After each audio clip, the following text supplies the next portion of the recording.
अस्सलामुअलैकुम।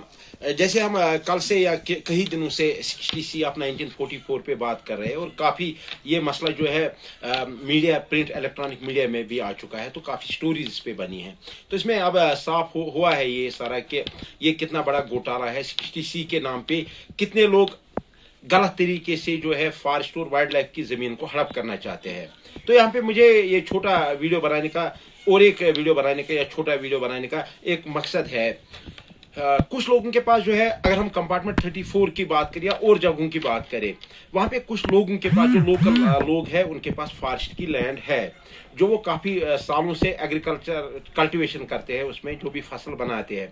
अब क्या है कि रेवेन्यू डिपार्टमेंट या बाकी जो भी ऑप्शनल है वो उनको उस ज़मीन की तरफ रागिब करते हैं जो भी 60C में क्लेम करते हैं। पहले ही हमने कहा कि अगर उनकी वो ज़मीन होती थी तो 77 ईयर तक वो कहाँ पे थे, उनने ज़मीन क्यों हासिल नहीं की। अगर वो ज़मीन उनकी थी, कल मैंने एक आर्डर भी शेयर किया था, रिप्लाई जो RTI की थी, डिमार्केशन डिवीजन मतलब श्रीनगर की फॉरेस्ट की, तो उन्हें कैटेगरिकली कहा कि सरबल से लेके ये पाइन क्लिफ रिजॉर्ट तक दोनों साइड जो है फॉरेस्ट बाउंड्रीज में 1 से 6 तक आते हैं।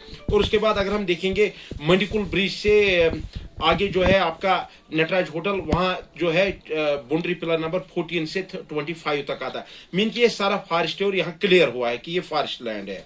अब इसके बाद अगर कुछ लोगों के पास ज़मीन है जिसको कुछ लोग क्लेम करते, जो हाई प्रोफाइल लोग हैं, जो कुछ मतलब गवर्नमेंट डिपार्टमेंट्स में बड़े अफसर है या क्या है, तो वो आते कहते कि 60C में उनकी ये ज़मीन है।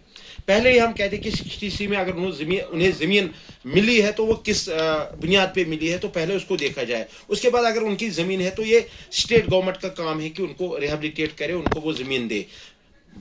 मगर जंगलात और वाइल्ड लाइफ जो कवानीन है उसके हिसाब से वहाँ पे नहीं आ सकते। अगर वहाँ पे उनके प्लाट्स है, जिस तरह से ये क्लेम करते कि ये प्लाट्स हमारी, ये ज़मीन हमारी है, तो वहाँ पे शजरा कहीं पे नहीं है। वहाँ पे जो बाकी डॉक्यूमेंट्स है, इसमें हम जमाबंदी को देखते, गिरदावारी को देखते, वहाँ पे नहीं है। जब तक वो चीज़ नहीं होगा, आप इस ज़मीन को कैसे आइडेंटिफाई करते ये ज़मीन किसी की है। तो ये मसला है।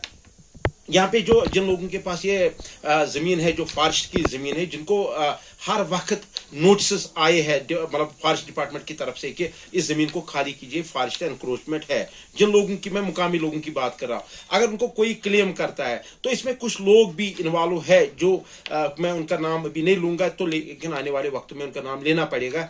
कुछ लोग चाहते हैं कि 60C के नाम पे कुछ और लोगों को वो अपनी ज़मीन दे और उनसे आधी ज़मीन वो ले या पैसे ले, तो वो चीज़ आप नहीं कर सकते। अगर किसी इंसान को भी फॉरेस्ट राइट एक्ट 2006 के तहत ज़मीन मिलती है, उसको ऑनरशिप राइट्स मिलते हैं फॉरेस्ट राइट एक्ट के तहत, तो उसमें कैटेगरिकली कहा गया है कि आप उस पर जो कल्टीवेशन कर सकते हैं, आप उसको, जो फॉरेस्ट्री डिवेलपर होंगे उनके लिए है वो ज़मीन है, वो कवानीन।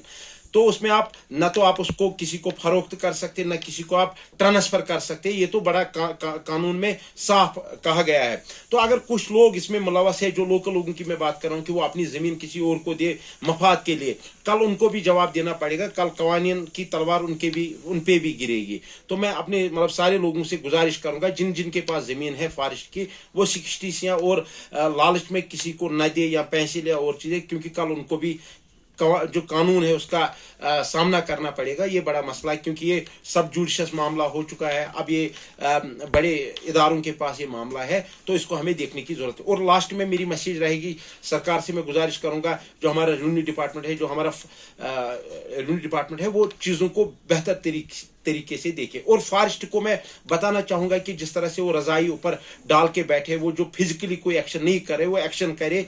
जहां पे भी गलत होता है फॉरेस्ट के साथ, इसको रोकिए। मैं वाइल्ड लाइफ को भी कहना चाहूंगा, इसको रोकिए। अगर आप नहीं रोकते हैं तो आपके खिलाफ ही कल कार्रवाई होगी कवानीन के तहत, क्योंकि कानून हर किसी के लिए है। तो मैं उम्मीद करूंगा कि फॉरेस्ट डिपार्टमेंट हरकत में आके जो भी जेन्युइन चीज़ें होंगे उन पे काम करेगी। शुक्रिया।